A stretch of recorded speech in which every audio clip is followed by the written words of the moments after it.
આજે આમ આદમી પાર્ટી પરિવાર ખાસ કરીને રાજકોટમાં દિનેશભાઈની આગેવાનીમાં જિલ્લા પ્રમુખ રાજનબેન અને સમગ્ર મહિલા મોરચો સમગ્ર આમાં પરિવાર રોડ ઉપર અમારી વેદના લઈને અમે ઊભા છીએ. વેદના અમારી એ છે કે ગુજરાતમાં મહિલા સુરક્ષાના નામે ઝીરો, મહિલાઓ નહીં કહેવાય છે સન્માનના નામે ઝીરો. કારણ કે 15 જ દિવસમાં દીકરીઓ પીંખાઈ ગઈ. વિદ્યા મંદિર જેવા મંદિરોમાં દીકરીઓ પીંખાઈ છે, છતાં પણ જો એક્શન ન લેવાતી હોય ને વારે વારે વડોદરામાં બનાવ બન્યો તો આવા કહેવાય 15 દિવસમાં આટલા બનાવ બને છે. અને ગૃહમંત્રી હર્ષભાઈ સંઘવી ખાલી ભાષણબાજી કરી રહ્યા છે, ફાંકાફોજદારી કરી રહ્યા છે.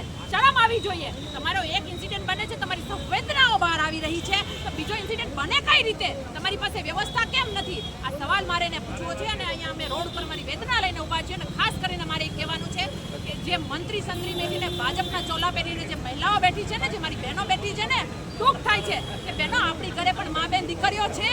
આજે ગરીબની ને જનતાની દીકરીઓ વિખાઈ રહી છે, બળાત્કારનો શિકાર બની રહી છે. ને તમે મોઢામાં મગ કરીને બેઠા છો, તમારો મોરચો બહાર નથી નીકળતો. હમણાં કોઈ મંત્રી ઉપર જ્યારે વિરોધ પક્ષે કંઈક બોલ્યો છે તો મહિલા મોરચો બહાર નીકળે છે ભાજપનો. અત્યારે ચૂપ બેઠી છે. ત્યારે મારે એટલું જ કહેવાનું છે કે જો અત્યારે તમે ચૂપ બેસશો અને એક્શન નહીં લ્યો તો આવી જ આ સ્થળો આજે એક કહેવાય છે કે સ્કૂલ કહેવાય કે જ્યાં વિદ્યા મંદિર કહેવાય, ત્યાં જો બળાત્કાર થઈ શકતો હોય ને તો લોકશાહીનું મંદિર એ વિધાનસભા ગૃહ કહેવાય, ત્યાં પણ બળાત્કારીઓ પહોંચતા વાર નહીં લાગે. જો આવું નવું મુકામાં મગ ભરીને આજનો કઈ રીતનો વિરોધ છે તમારો? આજે અમારો વિરોધ એટલો જ છે કે અમે રોડ ઉપર અમારી વેદના લઈને આમ આદમી પાર્ટી પરિવાર નીકળ્યો છે.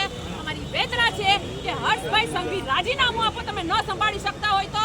અને જે કહેવાય છે કે તમે જ્યારે આટલી બધી વ્યવસ્થા છૂટ આપો છો પોતાની વાહ હોય બટોરવા માટે, તમારી પાસે વ્યવસ્થા હોવી જોઈએ, પોલીસ તંત્રની વ્યવસ્થા હોવી જોઈએ. અને ખાસ એક વાત કહું છું કે મને ગુજરાતની પોલીસ ઉપર ગર્વ છે અને હંમેશા રહેશે. મારી ગુજરાતની પોલીસ ઉપર ગર્વ છે, પરંતુ એને ચલાવવા વાળું ગૃહ મંત્રાલય એ ખોખલે અને ભ્રષ્ટાચાર વાળું છે.